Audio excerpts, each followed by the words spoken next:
Good day, mate. Hope you're all doing well. So today I'm going to divert from my usual main topic and talk about something else I enjoy for once. Games. Specifically of the video variety. Yeah, that's right, I can be two things. I'm the modern man. If you're like me and you grew up in the naughty noughties, there's a 3-to-1 chance that you had a Sony PlayStation 2. And chances are again that your library was filled to the brim with licensed tie-in games. You know the ones. Rushed out by studios to capitalise on a franchise and make a quick buck. We lapped it up like the brainless leeches we are. So I thought I would do you the very necessary favour of taking a load of them and ranking them in a tier list. Alright, let's set some ground rules before we begin. First of all, we're only going to count games that were specifically created to tie into a film, meaning that spin-off games based on a franchise won't count. I'm looking at you, Shrek Smash and Crash Racing, or Harry Potter Quidditch World Cup. Now, let's go meet the rest of the team. Now, I have searched through every single PS2 game ever released in the Western Hemisphere, and I've picked out every single movie game that I have personally played, because it would be weird to try and rank them without having played them. But don't worry, you'll soon see I played a lot of them. How many are there? 37. Counted them myself. 37. Right, so I've created some custom tiers for this, as you can see. We have literal art, fairly self-explanatory. A game is going to have to do a lot to get into this prestigious placement.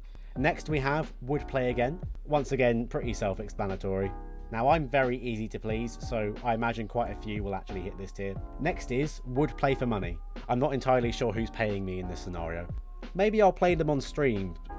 Would anyone watch that? Let me know. You have to promise to watch though. After that, we have the forgettable tier. Let's be honest, a lot of these could fit into that. And finally, if I ever have to play this again, I'll end it all. Bit dark, but I stand by it. I am nothing if not a man of my word. And with that, let's go. Lemony Snicket's A Series of Unfortunate Events. Wow, they were really just making a game out of anything back then, weren't they? To be fair, it was a pretty good film. Probably overshadowed by the TV show now. Jim Carrey, world star performance. Something tells me he didn't lend his voice to this one. If I had music behind me, you'd be crying right now. The game itself, I remember having to run around as the orphans and collect items to like build inventions and stuff.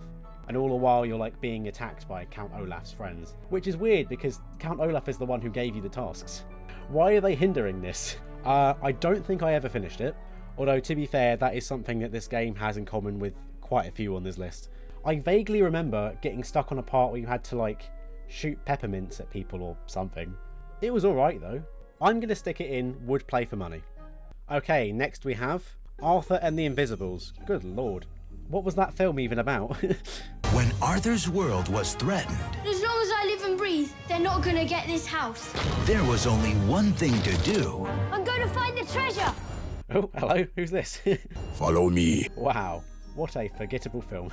And to be honest, I don't really remember much about the game, so can you guess where it's going to go? I was sure it was that way. Yeah, I mean, I've definitely played this, but honestly, I could have gone my whole life and never thought about it again. It looks bland as fuck, and considering I could barely remember the film, I think it's fairly obvious where this one's going to go. Alright, Batman Begins. Feels very strange to have a Nolan film have a game based on it. I know it's Batman, but still. Now, in my child's mind, I remember this being fairly similar to the Arkham games, so that's going to boost it right up. I also remember just being really creeped out by it. Like, Scarecrow had poor mental patients on leashes, just ready to attack, and Batman beat them up instead of, you know, getting them the psychiatric help they need. Oh, hello Mr. Shelby. Alright, okay, it's not quite Arkham level, but honestly, this is very clearly a step up from the others we've looked at so far, and you know what? I would play it again. Oh no. Okay, this next one isn't one I actually played as a child, so not that long ago, I got given a load of random old games, and God help me, Bolt was one of them. And as a matter of principle, I played this game from start to finish. Which in some cultures must be considered a sadomasochistic act, because this was one of the worst games I've ever played in my life. It's basically a very shit rip-off of the classic God of War games. I feel like this is going into a therapy session for a minute, but I need to talk about this for a sec, because I swear down, when you get to some fighting sections in this game, I was taking on like 50 enemies in a row. And it's not even like there are like exciting combos or anything. He's a fucking dog. Also, there's just straight up no story. The film, I think, had a story, but the computer game says no. This is the definition of, if I ever have to play this again, I will end it all. I genuinely think that nothing is going to beat Bolt in terms of shitness. Okay. Oh, it's time to be real. Smile, everyone. Alright. Cars. It's fine. It's basically a racing game. Shock. But you can also, like, drive around the little town. You know the one I mean, the little town he goes to. I don't know, I haven't seen any of the Cars films since they individually came out, because, you know, they're the Cars films. I didn't get very far in it.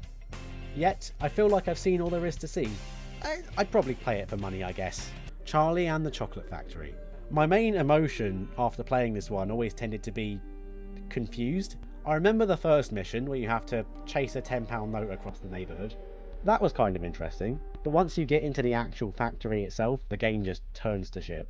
Despite the fact that you are a guest in this factory, Willy completely disregards child labour laws and puts you to work fixing machines and shit. And honestly, it's not that fun or interesting. I don't know if I could truly be bothered to play it again, but I don't hate it. And I do remember it. I guess I could play it for money. Pay me. Chicken Little. What a shit film. Big Acorn level fly. See, I know I played this one, but I'll be damned if I could tell you a single thing about it. Giving it a wild stab in the dark, it's going to be a generic 3D platformer. And I was right. Who could have guessed? I mean, it doesn't look terrible, but it's about as standard as they come. And, you know, I couldn't remember it, so... Fantastic Four. I don't care what you think. That first Fantastic Four film is an underrated classic. I just love how chill it is. They spend like 90% of the runtime just dossing about with their powers and enjoying fame. And let's be honest, would you be any different? The game is...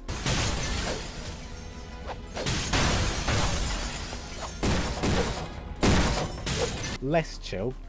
It does what a lot of superhero games do and add in a load of extra villains from the comics to pad it out. But I've always liked that. It's kind of interesting to see how they think the villains would work in the movie world, if that makes sense. You got a problem, pal? Actually, I've got 4 problems. I don't think this game was anything mind-blowing. It's just a generic 3D beat-em-up, but for what it is, it's pretty fun. So this one, I would play again. Finding Nemo. I'm not sure if this is a controversial opinion or not, but I don't really care for the Finding Nemo duology, and I don't really remember huge amounts about this game. But what I do remember is bubble rings. Lots and lots of bubble rings. And the fact that it was in 2D, which, I mean, come on Disney, step up your game. You clearly have the money, put some more effort into it. It's going in forgettable. Flushed Away. A purely average movie. All I can recall about the game itself is that they gave the rat a sword, which was like a sewing needle or something. Did he have that? Am I making that up? Oh yeah, there it is. I'd probably play it for money, but I can't imagine people would be interested. Did that film even make money? No, not really. It was kind of a bomb. Unlucky. Alright. The Godfather. Talk about an odd one out. What a good film, though. I don't really know if my demographic will have seen it, but I mean, it's worth a watch if you haven't. Just don't do what I did and watch a version without subtitles. There's like a solid 30 minutes of that film that's just all in Italian, and I just kind of had to guess what they were talking about. Anyway, the game, coming out like 30 years after the film, it's pretty good. I mean, it's basically GTA, but GTA in the 1930s, that is just Mafia though, isn't it? I liked it, but I don't think there's enough replayability for me to go back to it of my own volition. I'd play it for money for sure. The Golden Compass, Jesus Christ, what a flop. You know, I don't think I've even seen the film. I watched a couple episodes of the TV show, but got bored and gave up. Yet, for whatever reason, I've played the game. The only thing I can truly recall is like running around a ship and having a pet that could change into different animals. Like it could turn into a ferret and you could swing on things, which surely would rip it in half. But so fucking forgettable. Both game and film. I have no choice but to place it here. Alright, it's time for the Harry Potter era. You may notice that we only have games 2 to 5 on this list. And I know for a fact that they made PS2 games of the first and the 6th films. However, I've never played Half-Blood Prince at all, and I played Philosopher's Stone on PS1. Oh! That's right, I'm a veteran of PS1 Hagrid and wizard crackers.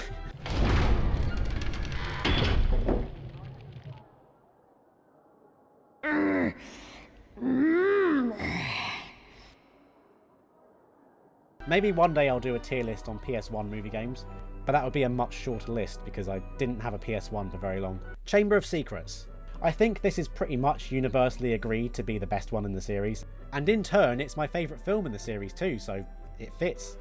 It was kind of like a Zelda clone, I guess. Me and my flatmate played it together a few years back, and with most things we would get bored very easily, but we had a great time with it. It holds so many good memories for me, and because of that it has to be the first one in literal art. Next up, Prisoner of Azkaban, everyone else's favourite film. I remember liking this game slightly less. You could switch between the three main characters and they all had different abilities, which was cool. I don't know, it just felt like more of the same but darker. It lacked that sense of wonder. I mean, I would definitely play it again, for sure. Alright, Goblet of Fire. What the fuck happened here? So this one was a piece of shit. I don't really know what happened with this one. It was completely different from all that had come before and about 10 times worse. I don't know if they were given less of a budget or whatever, but it certainly looks like it. It had a big focus on multiplayer, with Mad Eye Moody shouting at you the whole time. Hurry up, you three. You haven't got all day. I remember, like, shooting sticky stuff from out of your wand. Watch it. But bottom line, it was wank. Deep down in my heart, I know it belongs in the bottom tier, but the problem is, if I were to ever play the Harry Potter games again, and that is the kind of thing I would genuinely consider doing on stream, I would feel obligated to trudge through this one for the full experience. And because of that, this dickhead of a game gets a free pass, and is going in would play for money. And now, Harry Potter and the Order of the Phoenix.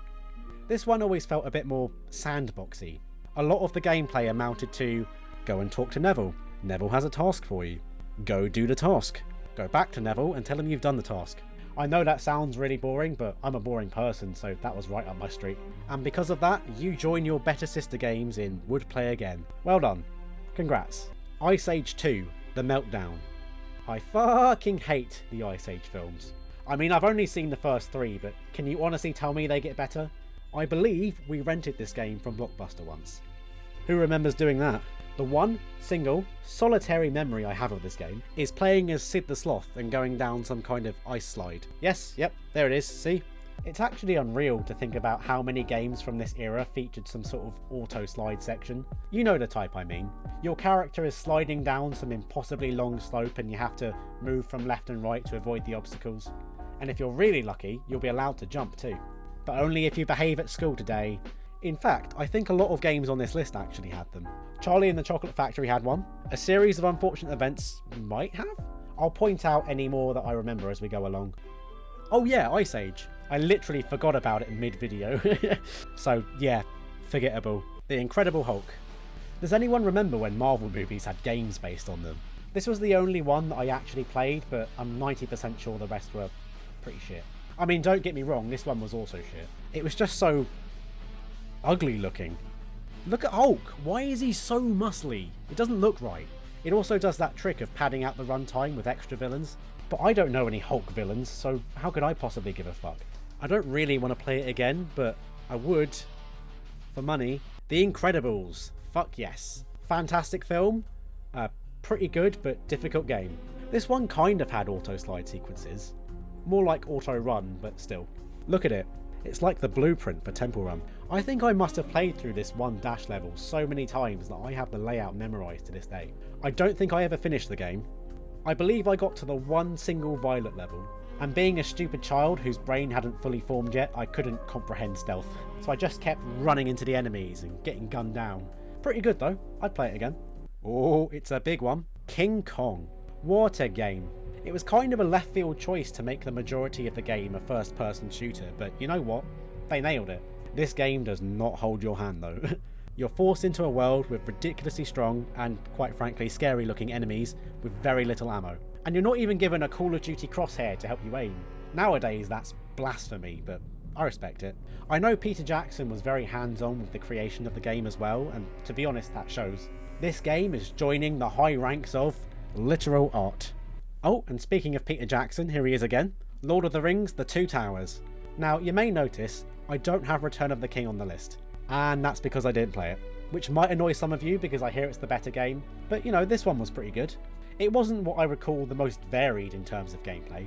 It was really just run around, attack the orcs, kick down ladders, etc. But I mean, it did that well. Now I know there's a Fellowship game as well, but I'm pretty sure that's not based on the film. And because of that, the developers of this one decided to include a load of moments from the first film as well to long out the game a bit. But yeah, pretty good. I don't consider it literal art like the other Peter Jackson game on this list, but it's definitely earned a spot in would play again. Ooh, Madagascar. I know I've been throwing a few controversial opinions at you in this video, but get ready because here comes another one. The best Madagascar film is the third one, the circus one, and it's not even close. The other two are mid as fuck. If you genuinely believe that the first or second films are better, then I challenge you to rewatch them. You have been blinded by nostalgia. Speaking of nostalgia, I feel like the Madagascar game holds some of the fondest memories I have on PS2. From sneaking out of the zoo, to taking over a ship as the penguins, hut, and trying to get rid of the Fusa? Is that what they're called? I would love to play it again. The Chronicles of Narnia, the first one. No one ever really talks about the Narnia movies anymore, do they? They kind of came and went, and that's fair enough for the second and third ones. They are dull as dishwater. But that first one is truly something special. And the game was pretty good too. I remember some odd level choices, like the first level is your house being bombed by Nazis, and there was one where you had to hide from an old woman too. Oh my god, I just remembered. This game has an auto slide section too. Do you see what I mean? I mean, looking at the gameplay now, it's literally a Lego game, isn't it? That's not a bad thing at all, but let's not fool ourselves here. It's gonna go in, would play again. I'm sure it would be a fun time. Over the Hedge, a fine film, a great soundtrack. Once again, not a game that I recall much about. I'm gonna have a look, let's see. Yeah, I mean, this is all vaguely familiar, but it just looks so bland and unvaried gameplay wise. It's not even worth spending any more time on, just whack it in forgettable. Pirates of the Caribbean 3. I'm going to avoid talking about Johnny Depp and anything going on with him because I truly do not care. It's kind of weird that they only made a proper console game for the third Pirates film. I think I had a game based on the second film for DS, but this ain't a Nintendo DS list, so jog on. Much like Lord of the Rings, this game also takes the approach of adapting the last film to make the game longer. Gameplay wise, it's actually fairly similar to Lord of the Rings. I don't really want to overload would play again. I'll stick it in would play for money. I think that's fair. Ratatouille. Oh yes. Alright, this is not up for debate. Ratatouille is hands down the best Pixar film. I don't care what your opinion is, I never asked for it. Fuck everything else. Fuck your Bug's Life. That's no one's favourite. Oh, would you look at that? An auto slide section. Yet a fucking again. You would think my love of the film would at least force me to remember some of this game, but I really can't. So it pains me to do this to Remy. I'm sorry, you have to go in forgettable. Alright, Shark Tale. A famously bad movie that honestly you can't hate. It's just so funny. Not in the way they intended, but still. I don't believe I got very far in this game. I remember there being a dancing rhythm minigame, and my rhythmless arse couldn't get the timings right, so I just never saw the rest of the game. I'd probably play it for money. It probably should go lower, but I don't want to insult Will Smith. You know what he's like. Ah, shit. I insulted Madagascar earlier. His wife is the hippo. Doesn't have hair in that either. Next up, we have a couple of the Shrek games. This franchise is the sole reason that I narrowed this list down to games based on specific movies. Because my god did DreamWorks squeeze the money juices from this franchise for all it was worth. But the films themselves were great. I could honestly watch any of them, even the bad ones. But for reference, the correct ranking order of the films is Shrek 2, Shrek 1, Shrek 4, Shrek 3. And much like the film it was based on, Shrek 2 was banging. A great little multiplayer action game. And I appreciate them including all these extra fairy tale characters into the story. Much like the superhero games do with their villains. I can't go as far as to say it's literal art, because it doesn't really do anything new to earn that, but I would love to play it again.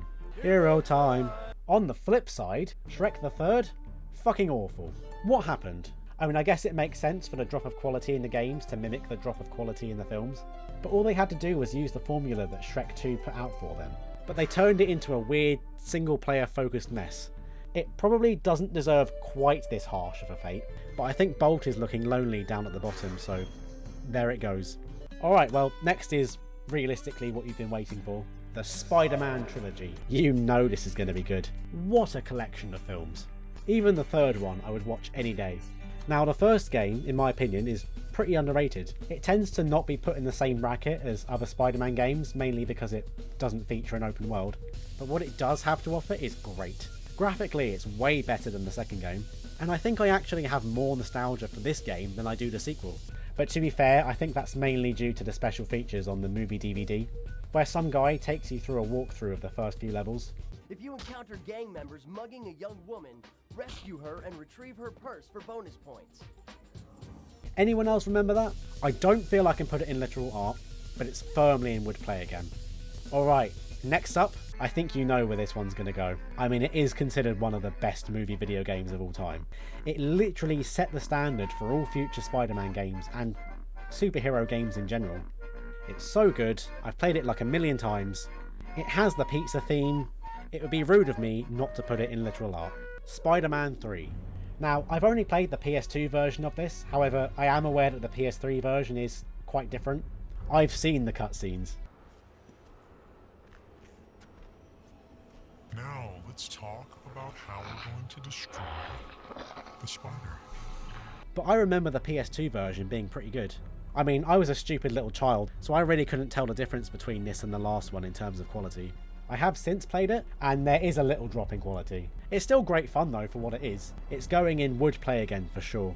Okay, The Spiderwick Chronicles. Fucking hell, talk about a forgettable movie. Does anyone actually remember this film other than me? Let's have a look at it. Fucking hell, it's Charlie Bucket again. How many times do you plan on appearing on this list, Norman Bates? I am currently racking my brain for anything I can remember about this game. I think you had a Super Soaker or something? Am I making that up? Oh yeah, no, there it is. Well, you know where it's going, fuck it. SpongeBob SquarePants the movie. I feel like SpongeBob games have a pretty good track record. I've only played this one, one where like everyone's dreaming, and the new one, the rehydrated one. But they're all solid.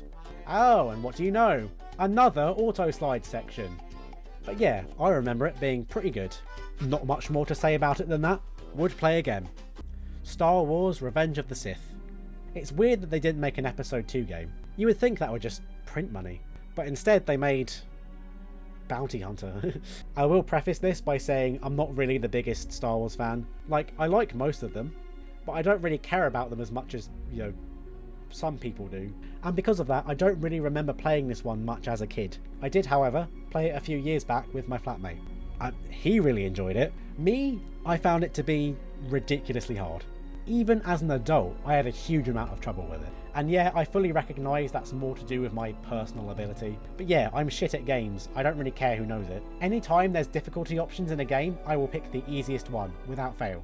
I don't really want to be stressing out over a game. I play them to relax. Is that not fair? And because of that, I'm going to place it in would play for money. I wouldn't subject myself to that again for free. But if you wanted to pay me, I wouldn't stop you. Superman Returns. Not one I played very much, but I remember it being very cool. I feel like the developers must have been paying attention to the success of Spider-Man 2, because they had the very wise decision to make the game open world and threw a load of Superman villains in there for good measure. And while I don't really remember much about it, I would really like to play it again. Alright, last but not least. Maybe least, we'll see. X-Men, the official game. This one was okay. You switched between Wolverine, who had standard hack and slash gameplay, Iceman, whose whole gameplay style was basically just auto-slide sections, and the best X-Men character, Nightcrawler, who wasn't even in the film, and he had cool stealth platform sequences. This is once again a game I remember having great difficulty with, but really only on the Hugh Jackman sections. I'm gonna slot this in with Star Wars, because once again I would only do it for money. Okay, and with that we have finally finished the list. As I suspected, I probably have been a bit too lenient on some of these. But in all fairness, I was looking at them in terms of movie games as opposed to games overall. Let me know your thoughts down below. Tell me where you would have placed these games. Or if you have any memories of any of these. Also, let me know if you like this tier list format. I might make more of these in the future if you do. In the meantime, don't forget to like and subscribe, and check out my Patreon. My poor single patron has been on his own for too long. Big up Nathan. You can vote in polls about the types of videos I'm going to do, find out what videos are coming out in advance, and get a shout out at the end of every video. But that's going to be all for now. Goodbye.